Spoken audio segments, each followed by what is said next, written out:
George. Yeah, what is it, woman? George, I'm ill. I've got to get medicine. Oh, go and get it. Can't you help me, George? Oh, you'll be all right, though. Go get it. He's downstairs and I can't. Shut up. All right, George. I'll try. Got to keep trying. I didn't think it would ever be as bad as this. What an end. But it is the end. Do we have to pay an even greater price? I wonder. Well, we shall see. Ow!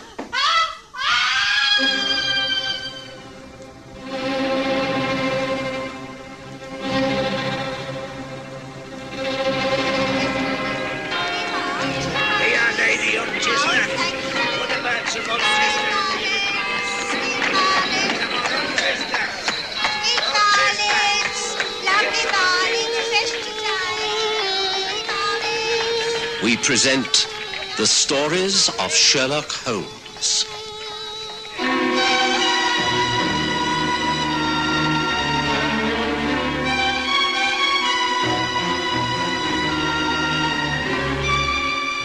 Tonight, the greater price.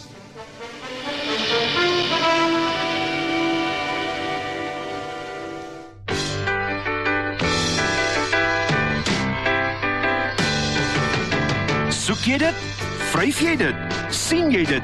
Vergelyk jy dit? Ek het 'n hamburger gewen. Ja, die Wimpy, dis 'n groot fees. Scratch and match spel is 'n groot fees. Groter as wat jy gedink het.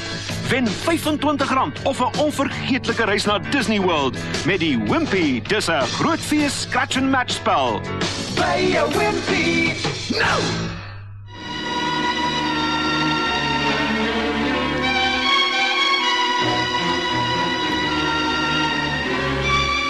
In the year 1885, I was still in practice at Paddington.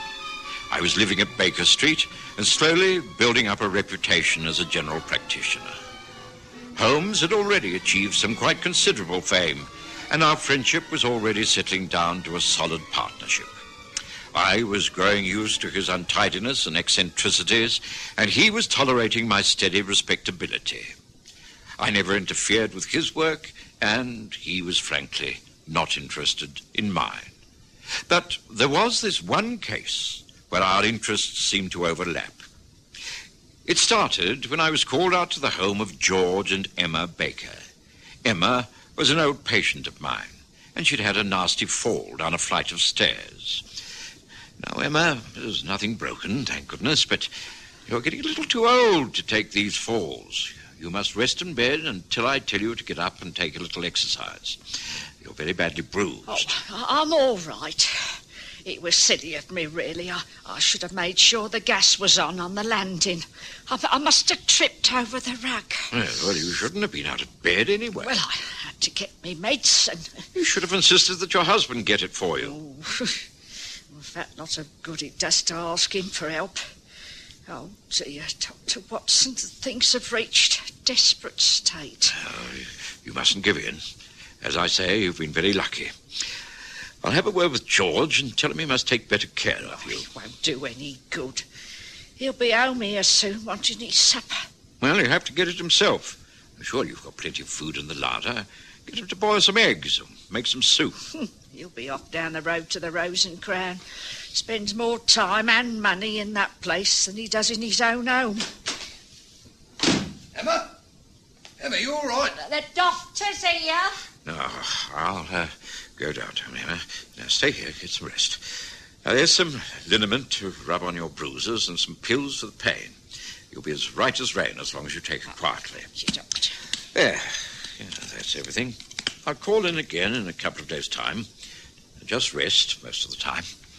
Good day to you. Goodbye, Dr. Watson, and thank you.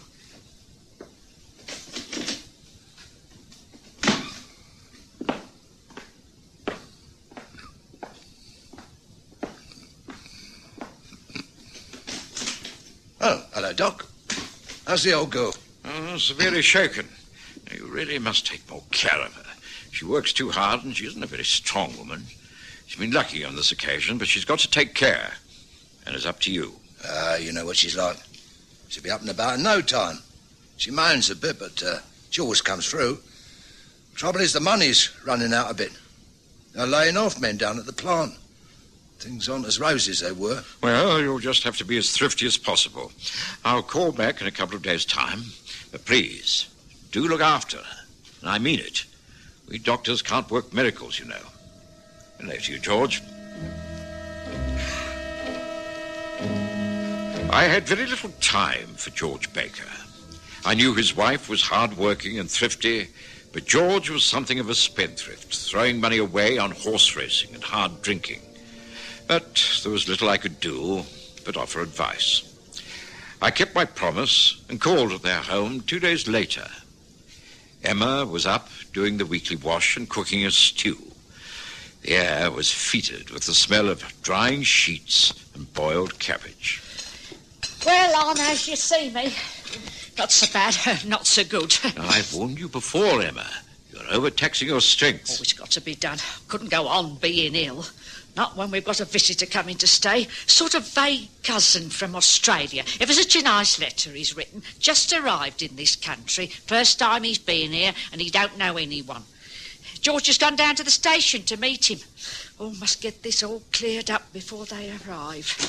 Oh, dear. Oh, that sounds like them. Oh, dear, dear. All behindhand. Now, sure you won't stay for a cup of tea, Doctor? The kettle is on. No. Thank you. You already have company. Come in, Sally. Meet the wife. Emma, this is Roy Thornton. Roy, this is the missus.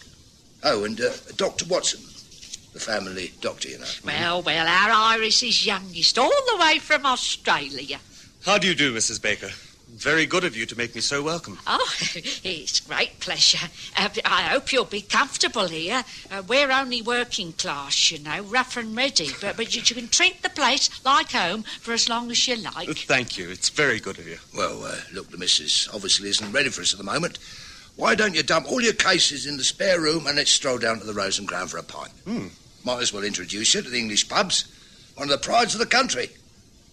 No good, asking you to join us, is it, Dr. Watson? I'm afraid not. I must get about my rounds.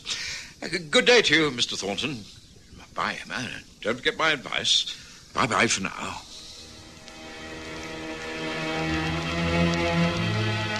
Roy Thornton appeared to be a well-set-up young man of obvious education and a wealthy background. I couldn't see him fitting in very well to George Baker's scheme of things, but the matter was no concern of mine. I put it from my mind. But subsequent events proved me to be right. Well, now, Roy, think you're going to like it in England? Hard to say. I want to move about a bit first. Travel, see something of the countryside. Visit places I've read about and never seen. Not thinking of getting a job at all? That'll come later. There's no immediate urgency. Comfortably off, are you? Plenty of the old ready cash? I'm reasonably well off. I have enough to last. The inheritance I came into has a reasonable backing. I have shares, some jewellery. I'll be all right. Oh, you are a lucky boy. And no dependents over here. I don't know a soul. And that's just the way I want it to be. Well, of course. The wife and I are simply poor Londoners. You'll have to take us as you find us. Of course, it's all a question of give and take. We must try and help each other, mustn't we? Well, how about another pint? Then we'll toddle off home. Must show you the place. Got a nice bit of garden out the back. Of course, you'll be used to wide open spaces. But you might be interested in what we're doing to it. Anyway, cheers, and great having you among us. I didn't call on the Bakers for some time. In fact, it must have been over a month before I called again. The young man, Roy Thornton, had packed his bags and gone travelling. I can't say I was surprised. The best news was the improvement of Emma Baker. She was in far better health and looked neat and cheerful. She attributed this to a rise George had had in salary. She seemed quite a new woman. Oh, yes, I'm so much better, Doctor. Just makes all that difference a bit more in the wage packet. And really, George has been so much better about things. You should see what he's done out there in the garden. Look, a new shed is just erected. Going to have my own pot plants, geraniums and such like. And a bit of a lawn plan too.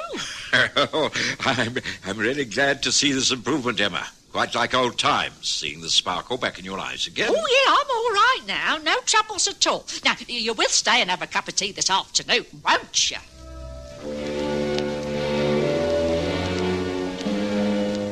Of course, I discussed none of this with Sherlock Holmes. The progress of a working-class Paddington family was of no interest to him whatsoever. But it was then that the hand of coincidence began to move. I'd returned to our rooms after a rather tiring day to find Holmes deep in conversation with a young man named Arthur Hughes. I'm sorry to bother you like this, Mr. Holmes. I know you must be a very busy man, and my small troubles are probably beneath you. Oh, not at all. I'm always willing to listen to people with a problem. Please do sit down and feel free to smoke. Watson and I find the relaxation of a pipe ideal at this time of the day. Yes, most agreeable. Take a light from the fire. Oh, thank you.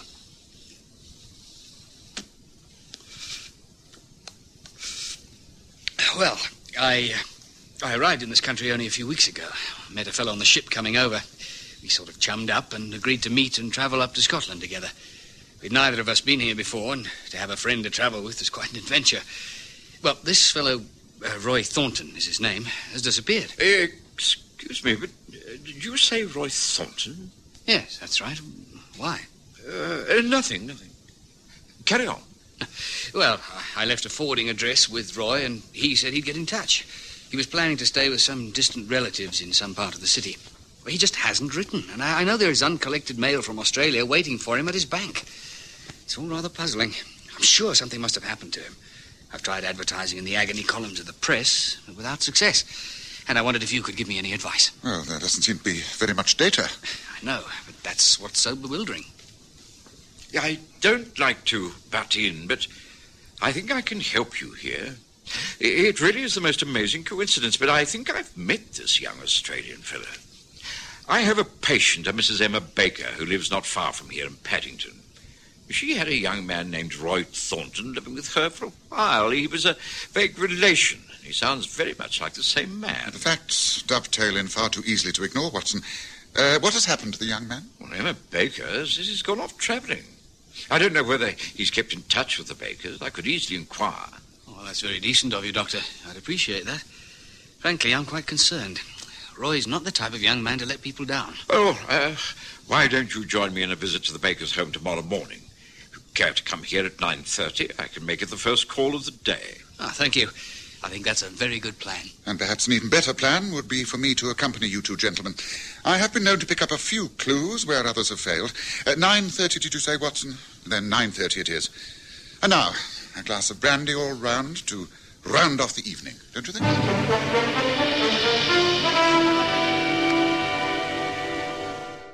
We maak vandag 'n sunshine day.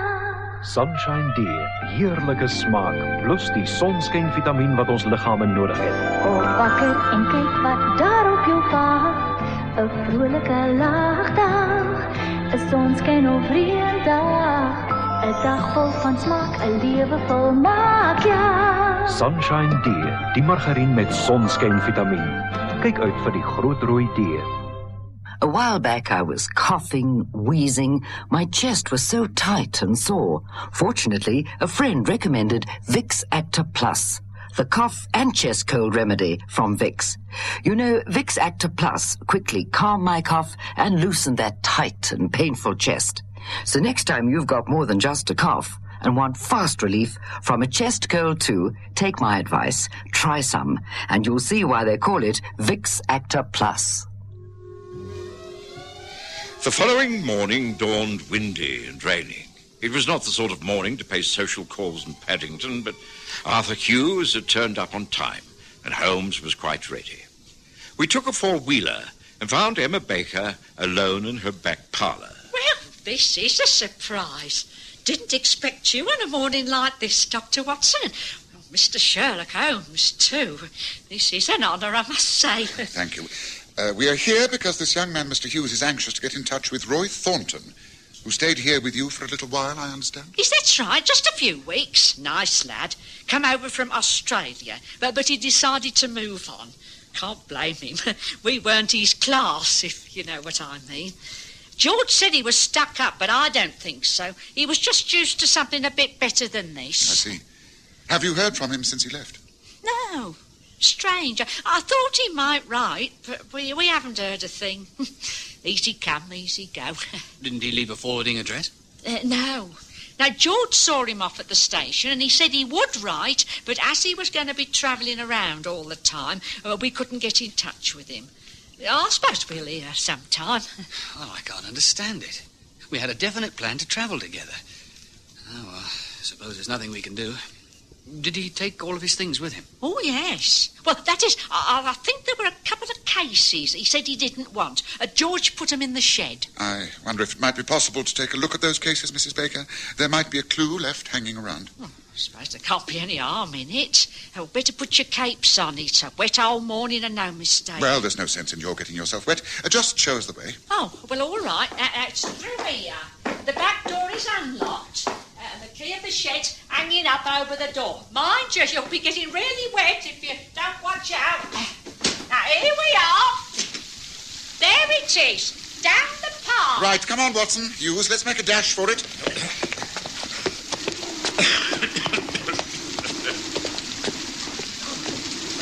Here we are.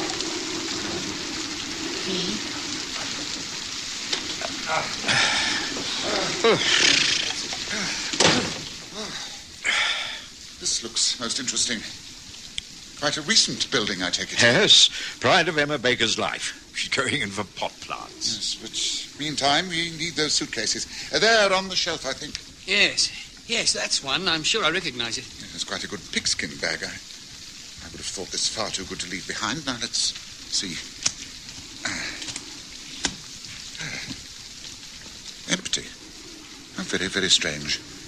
A man leaves a house without a forwarding address, doesn't write, and leaves a valuable case behind. Now what have we here? It looks like a stain. Yes, or an attempt to remove a stain. Yes, I'm afraid the mystery deepens, gentlemen. It's fairly clear that the man to question is one George Baker. Yes, well, it's not yet mid-morning, but I should judge that Mr. Baker will take advantage of this inclement weather to wet his whistle in the bar of the local pub. Yes, I think we must take our leave of Emma Baker and drop in there, don't you? Yes, gentlemen. What will it be? Just a pint of ale, I think, barman. Same for me. And me. 3 ales. Right you are, gentlemen. Holmes? Holmes, you're right. Look, there in the corner of the bar. That's George Baker. And he looks as though he's been putting away quite a lot of scotch. That's odd. For a man who's just been given a handsome rise at work, he should be drinking at this time of the day. Quite. He's seen me. Well, we'd better go over. I'll introduce you, and then you can question him however you choose. Come on. Hello, George. Why, Dr. Watson, what are you doing here this time of the day? Just been visiting your wife. Oh, and this is Sherlock Holmes. This is Mr. Arthur Hughes. Arthur is a great friend of Roy Thornton's. Came up this way to see if there's any trace of him. Been down to the house, have you? Not a medical visit this time? Snooping around. That it, Mr. Holmes? I've heard of you, Nosy Parker. What are you after this time? The answer to that is the whereabouts of Roy Thornton. He seems to have disappeared. Oh, who says so? He's a free man with a lot of money. Able to move about all over the world if he wants to. Wife and I weren't good enough for him, so he packed up and left. Simple as that. It's on the 12th of September, about 8:30 in the evening at Paddington Station. Had he much luggage with him?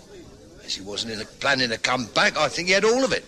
All except a couple of suitcases you placed carefully away in your new shed. Isn't that so? Now, look here. What is this cross-questioning? I tell you the fellow's gone. Cleared out. We don't know where he is, and that's a fact. So keep your nose out of my affairs. That clear enough, Mrs. Sherlock Blooming Holmes?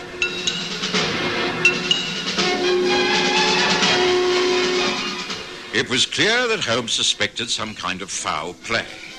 What exactly he decided to do about it was a mystery, but he wasn't going to leave things alone. He spent the remainder of that rainy day closeted in a public surveys office at the Paddington Town Hall. And the next morning, Mrs. Baker, once again, had a visitor. Good morning, madam. My name is Channing from the survey department. We're doing a survey on new road planning. This area has been chosen for examination. If the proposed plans are approved, it could be that part of your land will be requisitioned for development. Well, I don't think I understand. My husband and I own this place. You mean you could throw us out? Oh, it wouldn't be as drastic as all that. More than adequate compensation would be made. You would be a very wealthy woman. Oh, well, I don't know about this. This is our home. We like living here. Well, I must explain that this is purely in the exploratory stages. No plans have been finalised. But progress must go ahead, you know. Better roads, lighting, sewerage, all have to be considered. But I thought that was all going to happen on the outskirts. I mean, this is old established area. Just how much would be affected? Oh, it is impossible to judge at this stage. The whole back garden would probably have to go. Oh, well, our back garden? Oh, just when we got it looking so nice. Well, as I have said, this is purely an investigation. We thought that you should be told of our work. Might I suggest that you talk it over with your husband? Reassure him that everything will be taken care of. He will not be out of pocket in any way. Oh, that's as may be, but he's not going to like it, I can tell you that. Oh, just so we're getting everything right. It's not one thing, it's another. Now, we shall want to know more about this in full detail. Understand that, everything, in full detail.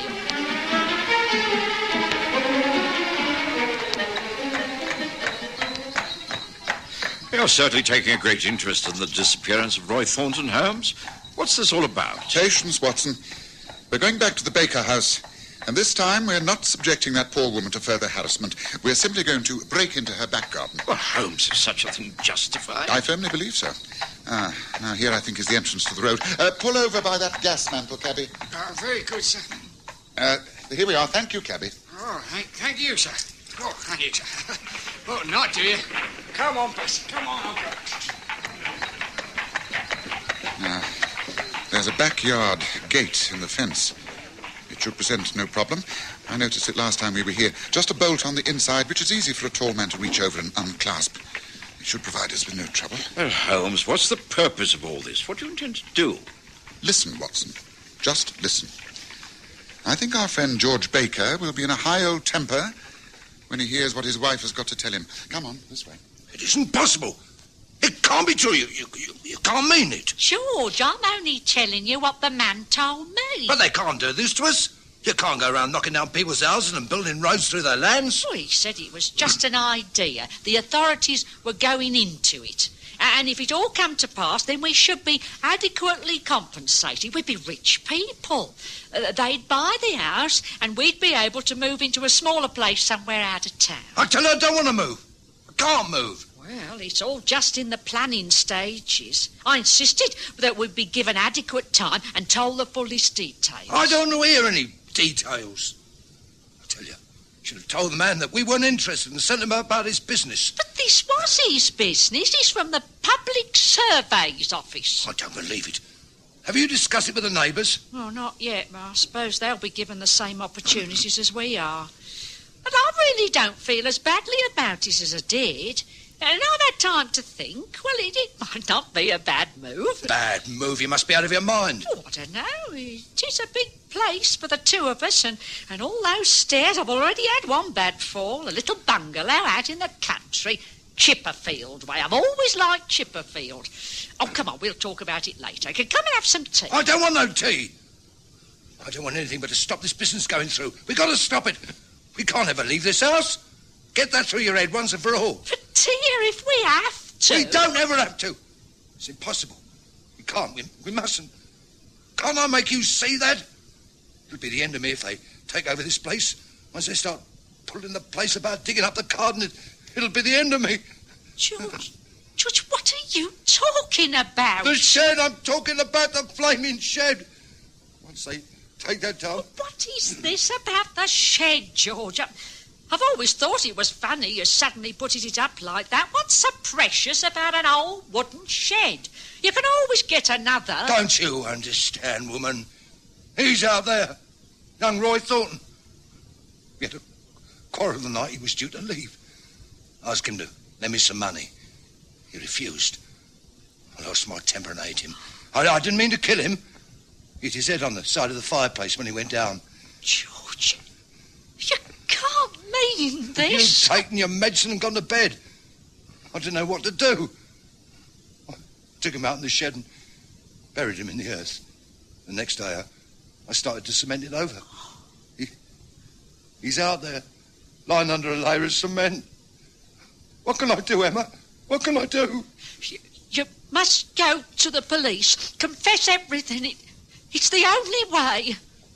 Oh, what an end. I wondered if we'd ever have to pay an even greater price for happiness.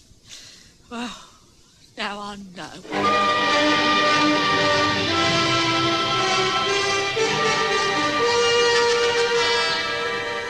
Het tydjie gelede het ek 'n slegte hoes gehad. My bors was benoud en seer. Gelukkig beveel 'n vriend toe Vicks Actoplas aan. Die nuwe hoes- en borsverkoue medisyne van Vicks. Jy weet, Vicks Actoplas het my gehoes en daai benoudheid en pyn aan die bors gou laat bedaar. As u ooit meer as net 'n hoes het en 'n verkoue op die bors gou wil verlig, volg my raad. Neem Vicks Actoplas. U sal sommer sien hoekom hulle dit Vicks Actoplas noem. O, maak vandag 'n sunshine day. Sunshine D, heerlike smaak, plus die sonskynvitamien wat ons liggame nodig het. Op wakker en kyk wat daar op jou pad. 'n vrolike lagdag, 'n sonskyn of reëndag. 'n dag vol van smaak, 'n lewe vol maak, ja. Sunshine D, die margarien met sonskynvitamien. Kyk uit vir die groot rooi D. Sherlock Holmes and I overheard everything. When George Baker realized they'd been witnesses to his confession, he broke down completely. He took his wife's advice and gave himself up. As Holmes said later... A sad case, Watson. I've no doubt that when he comes to trial, they will take into consideration that it was an accident. A post-mortem will show that, but, oh dear, what a pathetic chain of events. Of course, Baker might have got away with it if they had continued to live in that house. That's why I had to arrange the fake meeting of the surveyor. I was aware from the moment I entered the shed in the garden that something was wrong. The cement so uneven, the pile of earth outside the window, the suitcases. As I say, a pathetic case.